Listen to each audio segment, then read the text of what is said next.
নমস্কার, কেমন আছেন আপনারা সবাই? আশা করছি আপনারা সবাই খুব ভালো আছেন। একটু আড্ডার একটি নতুন ব্লগে আপনাদের অনেক অনেক স্বাগত জানাই। এখন যা রোদের জোর হয়েছে, গাছগুলোতে দুবেলা জল দেওয়ার পরেও বিকেলে এসে দেখি সব নেতিয়ে গেছে। তাই এখন আবার একবার করে জল দিয়ে দিলাম। আর জানেন, গাছগুলোর দিকে দেখে এত মন খারাপ হয়ে গেল। আমার গন্ধরাজ গাছটাতে না কীরকম সাদা সাদা পোকা হয়েছে। এর জন্য কি দেব তাই ভেবে ভেবে মরছি। গন্ধরাজ গাছটায় ফুল হচ্ছিল খুব সুন্দর। এবার রাতের রান্না বান্না শুরু করব। আজকে রান্না করব আমার খুবই পছন্দের একটি রান্না, যেটা হলো এই ছোট আলু দিয়ে আলুর দম। ক্যাট আলু যেগুলোকে আমরা বলি। জমিতে তো এখন আলু তোলা হচ্ছে, তো অনেক ক্যাট আলুই বাবা নিয়ে এসেছে। তো আজকে করব এগুলো দিয়ে আলুর দম। তবে কি জানো তো, এটা আমার খুব পছন্দের খাবার হলেও এই ছোট আলুগুলো সেদ্ধ করার পরে এই যে ছাড়ানোর কাজটা, এটা আমার লাগে সবচেয়ে বিরক্তিকর কাজ। কিন্তু কি করব বলো, সবসময় কে আমাকে ছাড়িয়ে দেবে? যদিও সত্যি বলতে কি, এখন কিন্তু তোমাদের সাথে গল্প করতে করতে এই কাজটা আমার অতটা বোরিং আর লাগে না। তো এবার আলুর দমের জন্য মশলা করে নেব।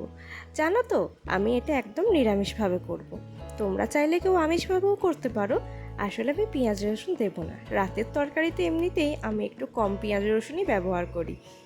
তো তার জন্য আদাটা ছুলে নিচ্ছি। আদা, জিরে, লঙ্কা, নর্মাল যে মশলাগুলো সেগুলোই কিন্তু এটা দেবো। আর হ্যাঁ, টমেটোটা কিন্তু একটু বেশি করে দেব, যাতে এর খাট্টা মিঠা ভাবটা খুব ভালো আসে। আর এই টমেটোগুলো জানো তো আমাদের গাছের টমেটো, তাই অল্প টমেটোতেই বেশ কিন্তু টক হয়ে যায়। আর এই রান্না করতে করতে রান্নাঘর পরিষ্কার করে নেওয়াটা কিন্তু আমার একটা অভ্যাস।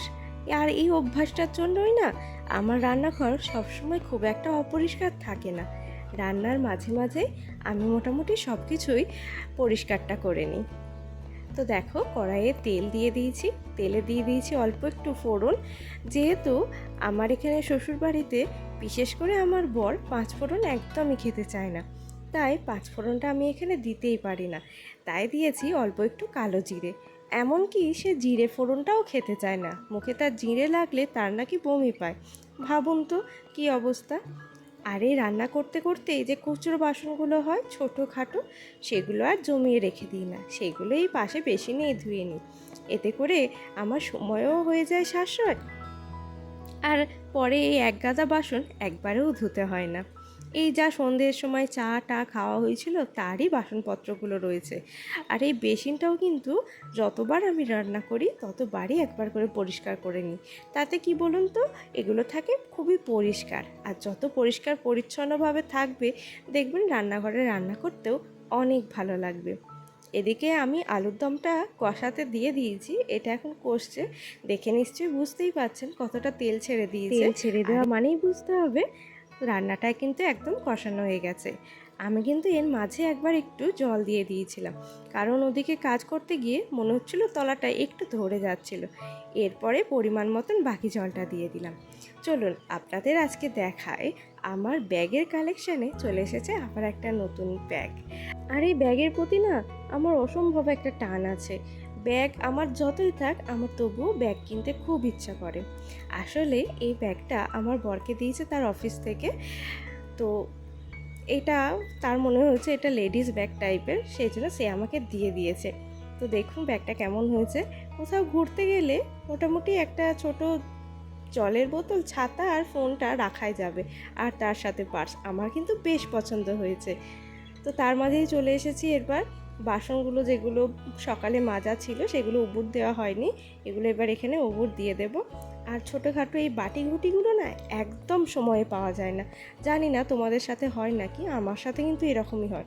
সেই জন্য এই ছোট বাটিগুলো আলাদা জায়গায় করে রেখে দেব। আর এইখানটাতেই আগে বাসন উবুর করতাম, কিন্তু খুব জল হয়ে যাচ্ছিল, সেই জন্য শুকনো বাসনগুলো এখানে রেখে দিই। আর যেগুলো ধুয়ে আনা বাসন হয় জল ঝরানোর জন্য, ওই স্টিলের ওটাতে রেখে দিই। জানেন, ওইটা না নতুন নিয়ে এসেছি, বেশি দাম নেয়নি কিন্তু, ওই 450 মতন দাম নিয়েছে। এরপরে এই বাসন রাখার জায়গাটাও একটু পরিষ্কার করে নেব, কারণ এখানটাতেও না একটু নোংরা হয়ে গেছে। আসলে রান্নাঘরে তো বুঝতেই পারছেন, তাড়াতাড়ি রান্নাতে একটু বেশি তেল ওড়ে, কিন্তু যখন আস্তে ধীরে রান্না করা হয় তখন না এত তেল ওড়ে না। আর সকালে তো আমাদের খুবই তাড়াহুড়ো থাকে, তাই রান্না করার সময় খুব তেল ওড়ে এদিক ওদিক, আর তেল চিটে হয়ে যায় প্রচণ্ডভাবে। দেখতে পাচ্ছেন এখানটা কেমন নোংরা হয়ে গেছে। যতই পরিষ্কার করি, প্রত্যেক দিন হয়তো এই জায়গাগুলো পরিষ্কার করা হয় না, কিন্তু যখনই সময় পাই অল্প অল্প করে হলেও জায়গাগুলো পরিষ্কার করে নিই। এতে কিন্তু পরিষ্কার পরিচ্ছন্নও থাকে। এরপরে একদিন যেখানে মশলার কোটোগুলো রাখি সেই জায়গাটাকে পরিষ্কার করতে হবে, সেগুলোতেও খুব তেল চিটে হয়ে গেছে। আর এই পরিষ্কার করতে গিয়ে আমি এক মহামূল্যবান জিনিস পেয়েছি, যেটা হলো একটা শিম বীজ।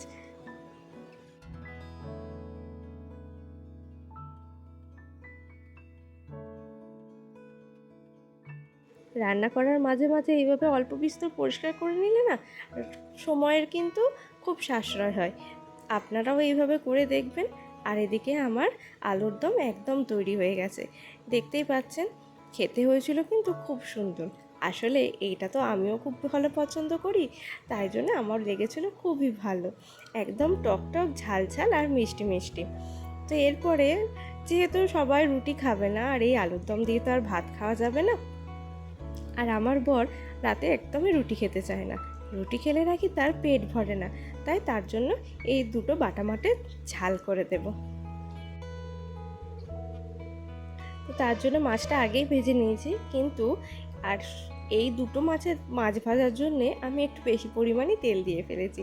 তাই মাছটা ভাবলাম ভেজেই নিই, তারপরে বাকি তেলটা তুলে রেখে দেবো, কাল সকালে কোনো রান্নায় দিয়ে দেবো। তো এদিকে আমি মশলাও কষিয়ে নিয়েছি, এরপরে মাছ দুটোকে দিয়ে দিলাম। এত বড় কড়াই কি আর এইটুকু দুটো মাছ করা যায় রান্না বলুন তো? কিন্তু কি করব, করতে তো হবেই।